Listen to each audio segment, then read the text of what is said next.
Okay, welcome everybody. I want to kick off the Black Hat USA event here today.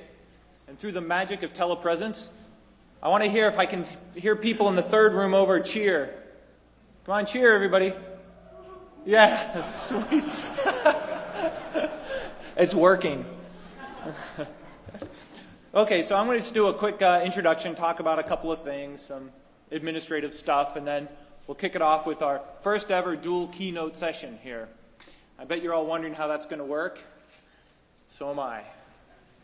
So, this is our largest Black Hat ever, and we've got about maybe a 10% growth, which is continuing to astound me. I think what we're seeing is more vertical organizations are getting interested in security. I think last year was our sort of breakthrough year, when all of a sudden people started attending from different enterprises. We got some more telecom people, we got some more storage people. I think what's happening is, traditionally we've really focused on the security researcher, and we'll always continue to do that, but I think more people are starting to pay attention to what the researcher's doing from other verticals, and so what we're seeing is just a broadening. And I think that's good, because that means more people are actually paying attention to what we have to say. Also, we've got more press here than ever before, which also reinforces my point. You'll see them swarming around. Don't be shy. They only know what you tell them. So, try to fill them with good facts. You're an ambassador, I guess, to the general public at large. I have some administrative stuff I want to get through real quick, and then I'll get to the heart of the matter. So turn off your cell phones. Just remembered I haven't done mine yet.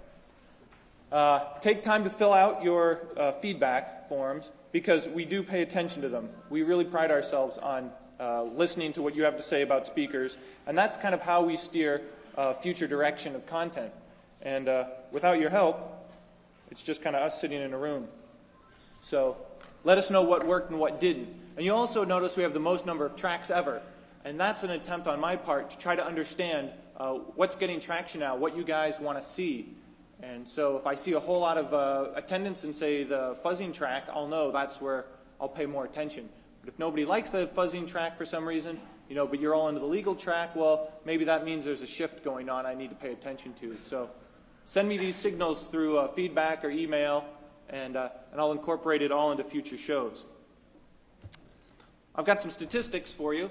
We've got attendees from 50 countries, which is pretty crazy. About 20% of our attendees are foreigners. They managed to make it in past INS, so that's pretty good. We probably would have had attendees from, say, 55 countries if they hadn't been so vigilant. Attendees from all habitable continents, that's 6 of them. I don't think anybody from Antarctica is currently here. And I've got some neat little trivia things. We have single attendees from the following countries. You're the only person here from your country. From Ireland, Guatemala, the Cayman Islands, the Netherlands Antilles. I always thought it was the Dutch Antilles, but they're saying it's the Netherlands Antilles. Russia, Thailand, Croatia, Hong Kong, and Gibraltar. Gibraltar is about 2.5 miles long. It's a pretty small country. When you look on the map, the police department takes up just as much space as almost everything else in the country. So, whoever you are out there, welcome. Glad you could make it. The whole city is probably 4 times larger than your country, and you can get in trouble a lot faster here than you can at home. So, be careful. I also want to take some time and remind you we have Wi-Fi's up and running. Normal network prophylactics should be applied, because it is kind of hostile. We do our best, but we have, I think our rogue AP detection is turned on, and it'll try to step on any rogue APs it sees. It'll flood them. So if you fire up your AP and you're getting DOS, that's probably us. It's for your own good. It's for my own good, I guess I should say. Tonight at the reception, when we get done the last session at 6, we normally have a hacker court that goes on during the reception. We also have Johnny Long doing his no-tech hacking talk, which is really, really funny, and that's also happening. And then also, first ever, the Pony Awards, spelled, pwned. And they're doing an award for security researchers, and they have little golden ponies they're giving out. And the people are putting it together, Dave G., Tom, Halvar, Dave Eitel. They put it together at the last moment. We're happy to give them a space.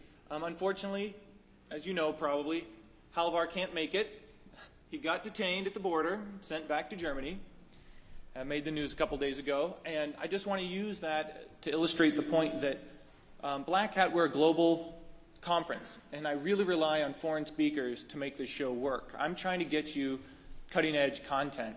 And unfortunately, this is not all coming from the United States. I rely on a lot of foreign speakers, and if they're going to have a hard time getting into this country, guess what? We're all going to suffer. And so, it was a very small technicality on Halvar's part, and it also turns out that they let somebody through Customs Border Control in Detroit they shouldn't have that day, and so they're cracking down on everybody else, and Halvar got swept up in that.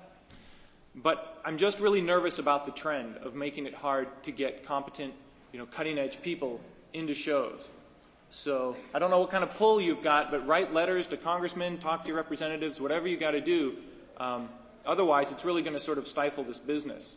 Just like lawsuits, frivolous lawsuits from companies trying to suppress research, I think this is the next sort of danger prong I have to watch out for. And I'll try to do what I can to deal with it. But, we're a community, and if the community can speak out and say, hey, Halvar pioneered the area of reverse engineering, he's probably helped start more companies than I've ever worked for. And he's not the kind of person you want to be keeping out of your country. So keep that in mind. Okay, so to kick off this dual keynote, simultaneous sessions, I'm going to first introduce our new diamond sponsor, Red Lambda. And to do so, well, I'll let Gregory introduce the two keynotes, but I'm going to take some time to introduce Gregory Marchwinski from Red Lambda. They're coming out of sort of stealth mode. They're launching officially at Black Hat. They've been around unofficially since 2005. And Gregory is the co-founder and CEO. He's had a career for 23 years spanning storage, security, data communications, and has been focused solely on Red Lambda for the last several years.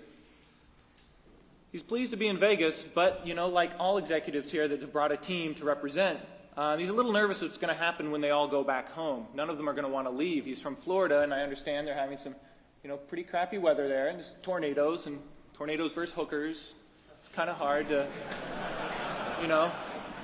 Wouldn't you be concerned if they were your employees? I would. So with that said, I want to introduce Gregory, and Gregory's going to do a simultaneous introduction. Let's see how that works. Thank you, Greg. Thanks. Yeah.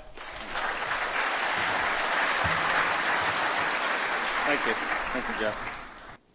So hopefully with the magic of the dual presentations, they'll be on their way. And here in the Palace Ballrooms, I'd like to introduce Richard Clark, who's currently chairman of Good Harbor Consulting, a strategic planning and corporate risk management firm, and on-air consultant for ABC News. Most notably, he was the chief counterterrorism and cybersecurity advisor on the U.S. National Security Council for both the Clinton and George W. Bush administrations through the time of the 9/11 terrorist attacks. He's also served as an advisor to 4 presidents and has also published several books, one of which he'll be signing later today. So with that, I'd like to introduce Richard and have him take it away.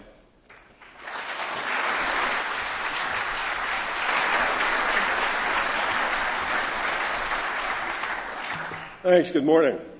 It's a pleasure to be back keynoting at Black Hat. I did that in the first year of the Bush administration. And when I got back to the White House, I got a little shit for it. They said, "You were talking to hackers? Aren't they criminals?" And I tried to explain, actually the term hacker means someone who can get into software and code and network configuration. No, they're criminals. They didn't get it. And the real reason I took shit was what I had said here, which was I encouraged you all to continue to hack, to find the vulnerabilities in code. Well, apparently someone from Redmond called the White House. I can't guess why. And I said, no, you don't understand. What I'm trying to do is to get people to find the vulnerabilities and report them, because I know other people are going to find the vulnerabilities and use them. But they didn't get it.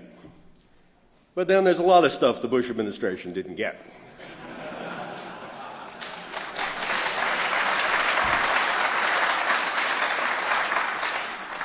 That summer, when we were trying to tell them that there was about to be a major al-Qaeda attack, they did nothing. After the major al-Qaeda attack, when we told them we were attacked by the guys in Afghanistan, they invaded Iraq. At the time, I made myself very popular with the administration by saying in a meeting to Don Rumsfeld, that's a little bit like Franklin Roosevelt invading Mexico after Pearl Harbor. So after a while, I quit. But I tried while I was in the White House, both under Clinton and under Bush, to get across the importance of cybersecurity, IT security, whatever you want to call it. I tried to get across the importance, and they didn't get that either. And frankly, most of the country doesn't get it. A lot of companies that are running key critical infrastructures, banking and finance and public utilities, things with lots of databases, still have very insecure networks. So I have tried in every way I know how to get the message across to people. And I recall that one of the things that did work, at least in the Clinton administration, was visualization. If you could get people, senior people, cabinet-level people, into a room and have them suspend disbelief and play a game, play a tabletop exercise, they eventually got into it. That worked very well. So having written a book about the failures of the Bush administration on terrorism, and having that become the nation's #1 bestseller, I thought, guess I can write books. Why don't I try one on cyberspace? And so I wrote Breakpoint, which is a visualization exercise of the world in the very near future. The world which is still relying heavily, even more so, on cyberspace, and a world that is at the same time still very insecure with cyberspace. And without giving too much of the book away, well, things happen, including apparently at a Black Hat convention in Vegas. But the scene of the book, and the reason I wanted to write the book, was not just to talk about cybersecurity, but also so that policymakers, assuming policymakers read thrillers, so that policymakers and citizens could see the future that's just a little bit out ahead of us and see the major changes that are about to occur because of technological change. There is coming, it's already begun, a huge technological change because of convergence. And I'm not talking about convergence of telephony and IP. I'm talking about the convergence of nanotechnology, genetics, biotechnology, artificial intelligence, robotics, neuroscience, pharmacology. There's a lot of things happening in each of those areas, and they're cross-pollinating, and they're rushing at us. The rate of progress in all of those areas is actually accelerating. And that's going to change the nature of the society we're in during your lifetime, in the next decade or 2 decades. What am I talking about? Let me give you some examples. There's something called HMI, human-machine interfaces. We already have them today. We have today paralyzed patients who are able to move their computer mouse with their brainwaves. That happens today.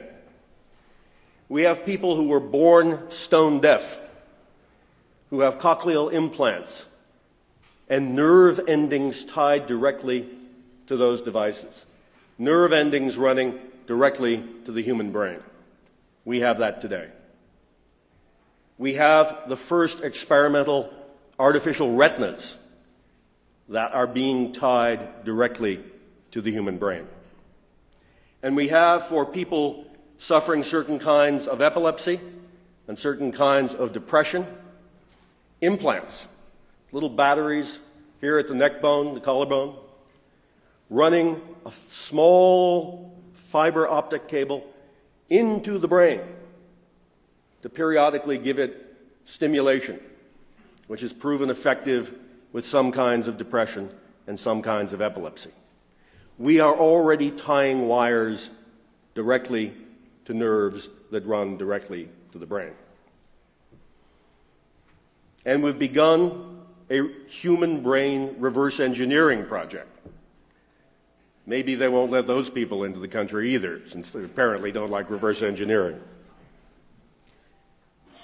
But this holds out the prospect, and suspend disbelief here. This is not science fiction. It holds out the prospect, if you can tie things directly to the brain and if you can reverse engineer the brain, that 10 or 20 years from now, you might be able to add memory. Add memory to the brain just as easily as you can add it to your laptop today. Not a crazy idea. And if you can add memory, you can download memory. And if you can download memory, maybe that memory will outlive the person whose memory it is. A friend of mine who has a very bad hearing problem because of an accident in the war got a hearing device the other day which Bluetooths directly into his cell phone. So he can hear over his hearing device conversations coming to him as packets through cyberspace. It won't be long before we can do things like connecting the human brain to cyberspace. Think about the implications of that. Now, for those of you who have been over to the Hilton and seen the Borg exhibit, that's kind of what I'm talking about, but good Borg. And the ultimate machine-human interface, nanotechnology. The federal government today is pouring billions of dollars into nanotechnology development. And it doesn't have to be the gray ooze of scary thriller books.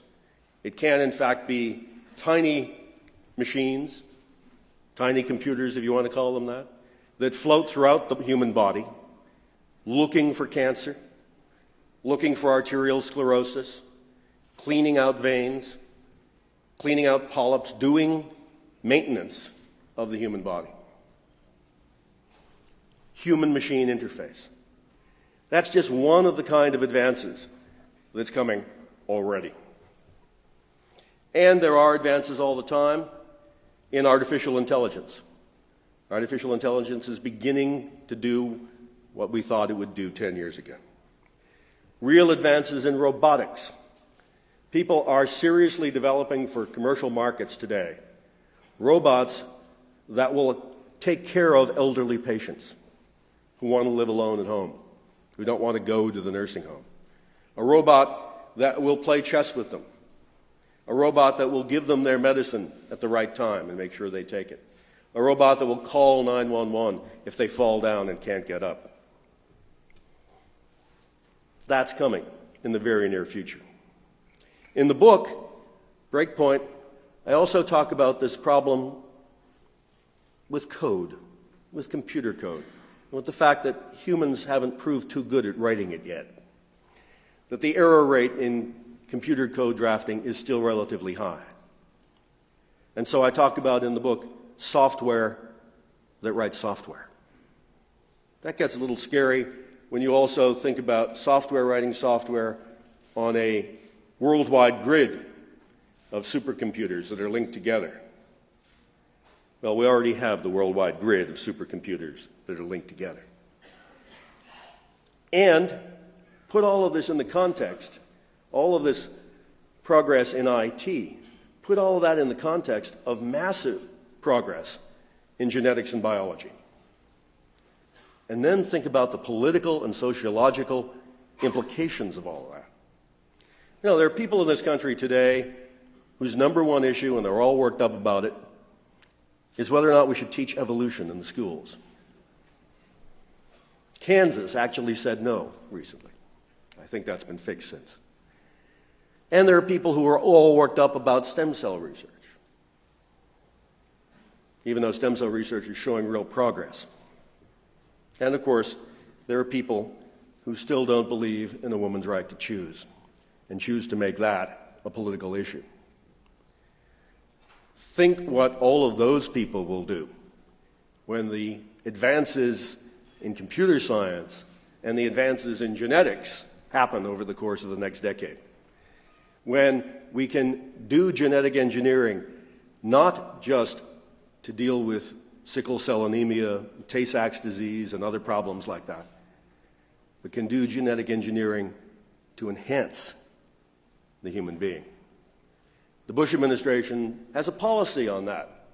They're against, surprising, they're against enhancing the human brain. They're against enhancing the human being.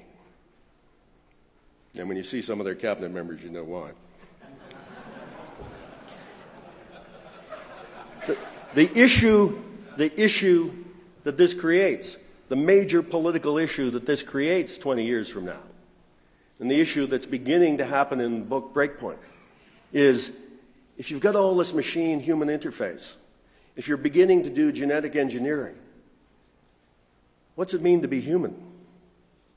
And are humans beginning to take control of their own evolution? And is that a good thing or a bad thing? Morally, sociologically, politically, economically. 20 years from now, that's the kind of debate that we're going to be having. And we need to start thinking about it now. We need to start thinking about it now so that we don't have that kind of know-nothing reaction that we have today in a lot of the United States on issues like stem cell research. We need to depoliticize these issues so that we can have a decent discussion about them. And at the center of all of this, of all of these advances, is computing and the advances in computing, which are making everything else possible. You couldn't have done the breakthrough work in genetics and the decoding of the human genome without computing power.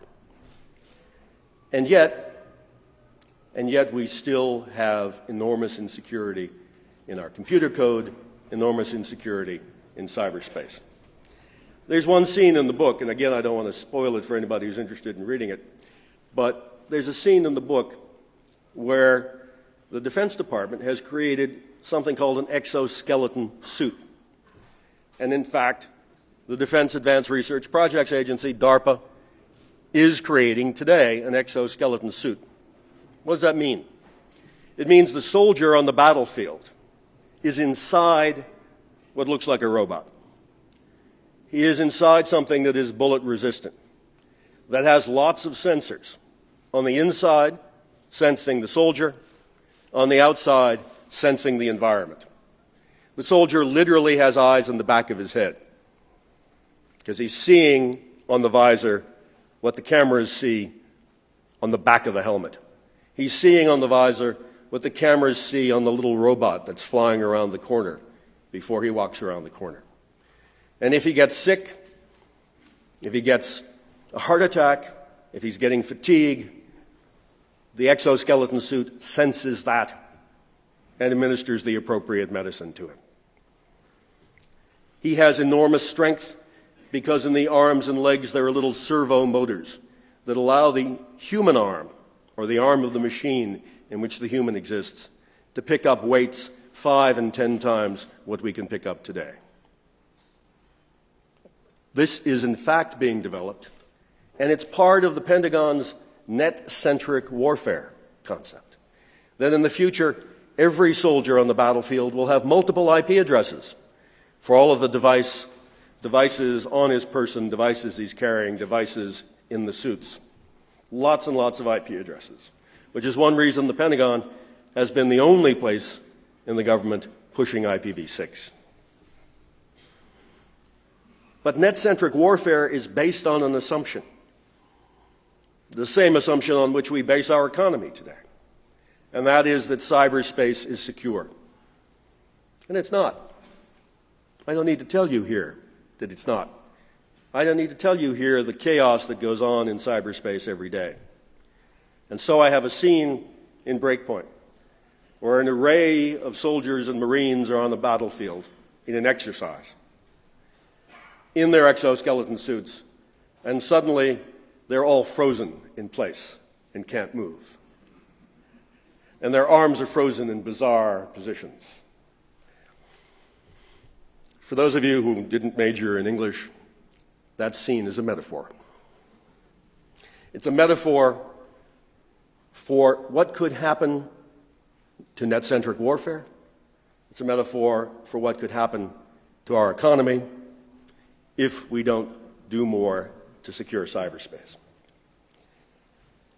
So that all brings me back to today. Brings me back to IT security. It brings me back to why you're here. We are building more and more of our economy and the global economy on a foundation of cyberspace 1.0. Cyberspace, the fundamental architecture of cyberspace, hasn't changed since its creation. We still have secure very little of cyberspace. The very foundations, things like DNS and BGP, are still insecure, despite the fact that we've had solutions for securing DNS and BGP available for some time. We are still running code from major vendors all across the world that is replete with errors that people can use to their advantage to hack into systems. We still do not have internationally recognized, industry-generated standards, academically generated standards that are accepted and utilized by software companies to secure code. We still do not, and we easily could, have most of cyberspace authenticated. Not just the users, who could easily be authenticated if they chose to be. Not when you're going to some illicit, perhaps, site on the web, but when you're doing business, you should be authenticated. You easily could be. And so could all of the devices along the way be authenticated and talk to each other. And they're not today, and they easily could be. We could also be using encryption far more than we do today. When some government laptop with the social security numbers of every veteran in the United States is stolen in Washington, we shouldn't have to worry about it, because laptops should be encrypted. Emails should be encrypted. Databases should be encrypted. And because we apparently can't trust the government anymore not to do illegal wiretapping, perhaps phone calls should be encrypted. My good friend Phil Zimmerman will talk later today about his ideas about how we can encrypt voice over IP. And we need to adopt IPv6 much more rapidly, not just because the Defense Department's plans rest on it, but because it offers the opportunity of security, and it offers the opportunity of prioritization, which we don't have today. In a disaster like 9/11 or Katrina, we have a system that's 30 years old so that emergency responders can have priority on telephony. We all carried around a little GETS card, Government Emergency Telecommunications System, that allowed us to get through when the lines were all blocked. I used to use it on Mother's Day.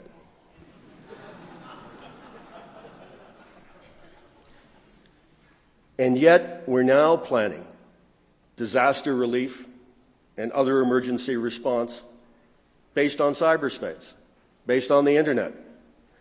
And there is no way today to differentiate an email from someone to their grandmother or a packet of your latest vacation photography with an emergency responder trying to get through after a major disaster.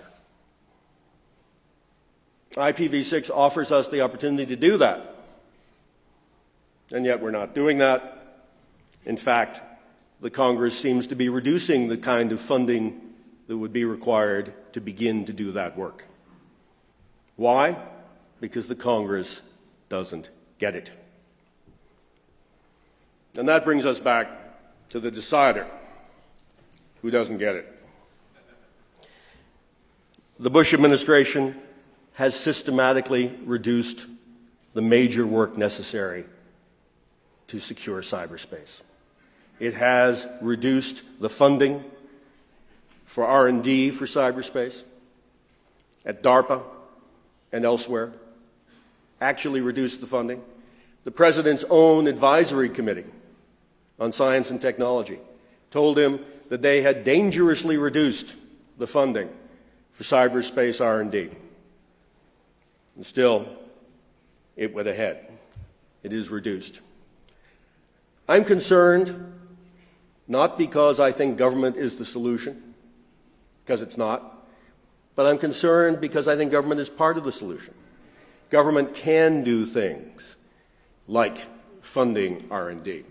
Government can do things like setting a good example for cybersecurity. And instead, it's setting an example far too often of how not to do cybersecurity. And it's not because the answers aren't there. It's not because this is a really hard problem. Sure, it's a really hard problem, but a lot can get done relatively easily.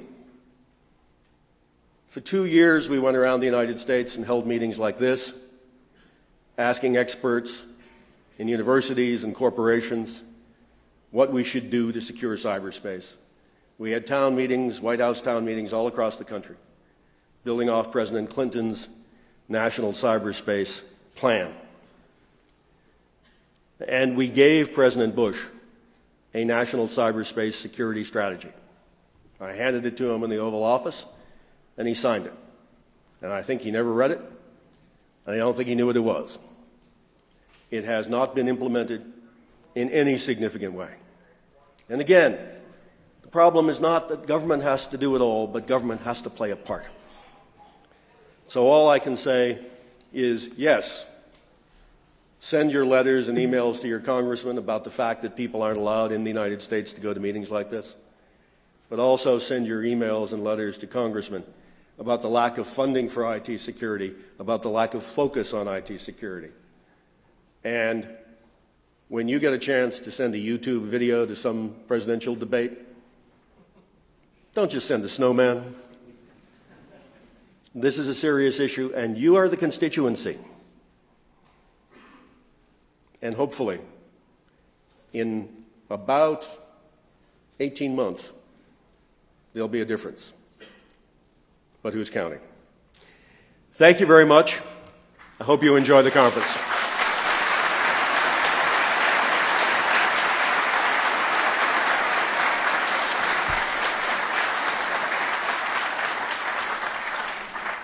We have a little bit of time if anybody has any questions that you think I can answer. There are some mics here in the central aisle, and if you do have a question, begin with your name so I know who I'm talking to, and I'll be glad to try to field anything you think reasonably I can answer.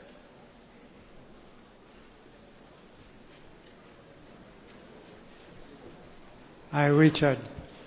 I'm Maurice Ware from the French press Maxicures. I would like to know what you think about biometry. About biometry? Right. Well, not much. You better define it for me. I mean, authentication, you talked about authentication. Biometrics. Yeah, biometrics, yeah. Biometrics. Sorry for my English. No, sorry for my French.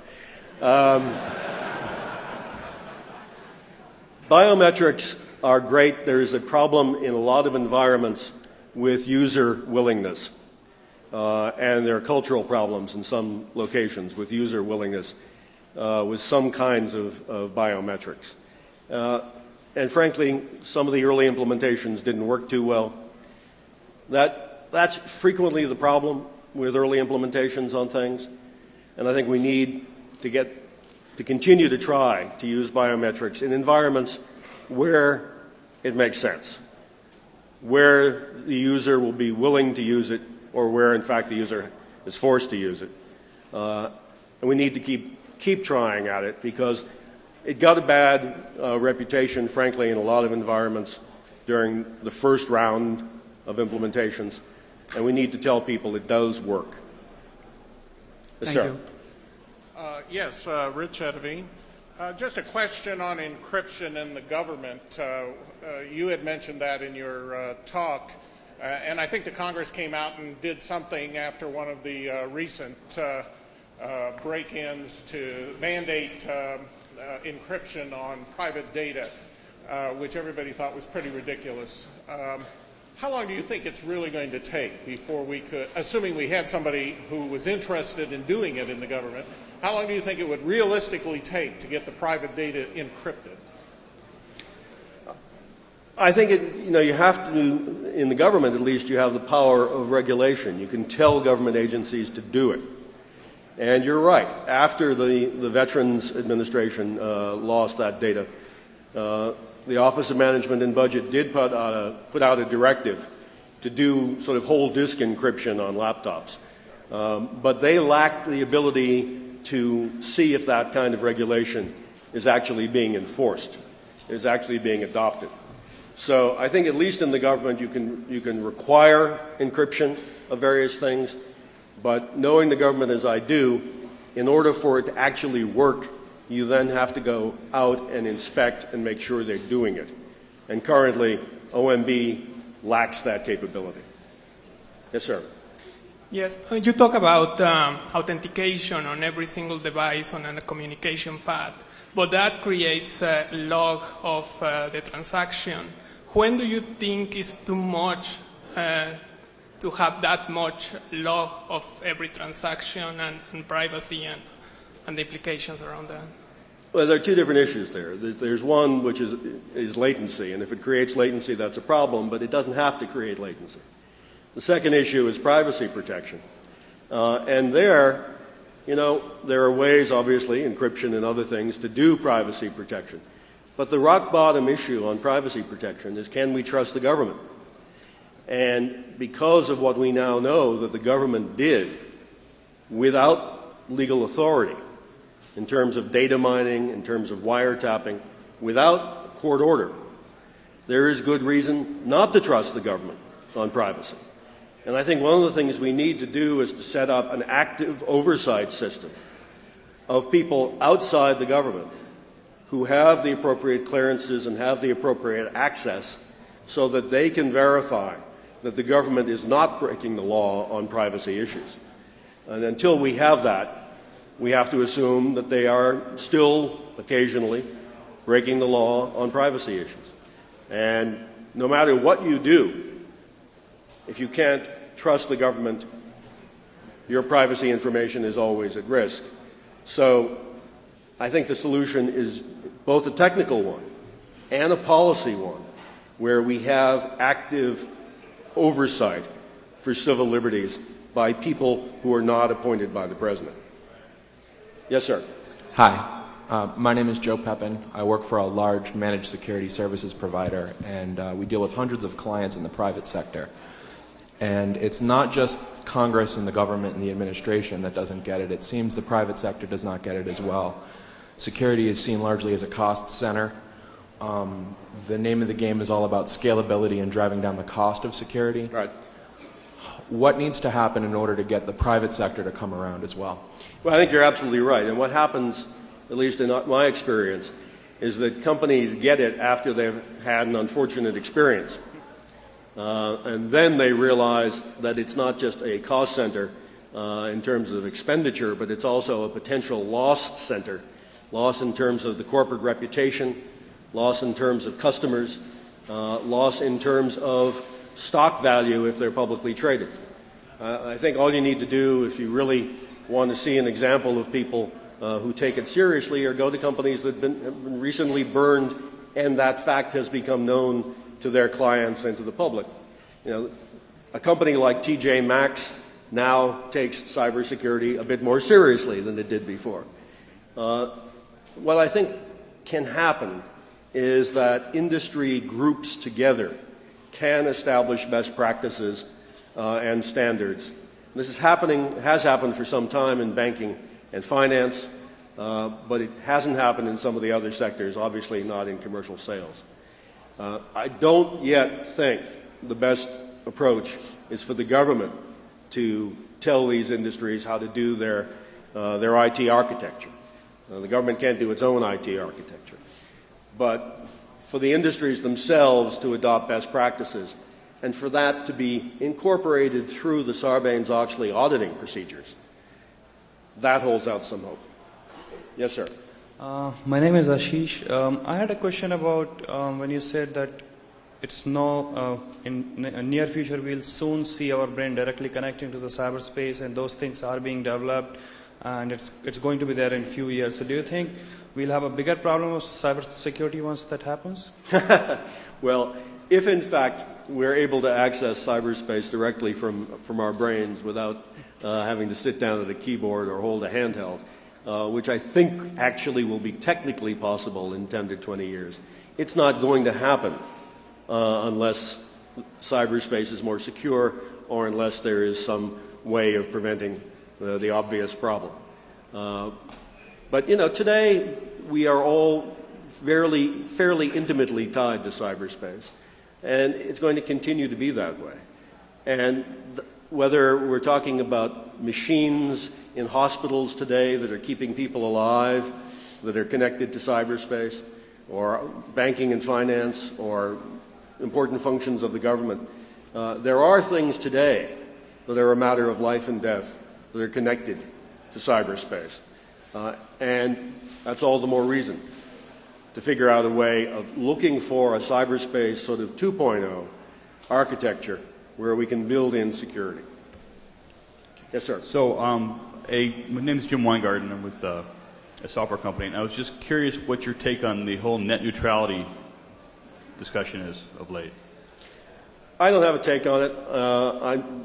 I'm neutral on net neutrality. I'm afraid I can't answer the question well for you. Hi, Richard. My name is Elizabeth, and I'm here as a freelance journalist. And my question is, how do you think the government's doing on physical security in general and with integrating physical security with IT security? Well, the government is not doing a great job on integrating physical security with IT security, but then very few people are. There's a convergence that can take place, obviously, particularly on authentication and authenticating people into facilities and having that same process used to authenticate their access to networks and where they go on the networks. But that's frankly been very slow. And in general, I think there are lots of parts of the government that still don't get the need for physical security. It was over 10 years ago that we had the Oklahoma City bombing.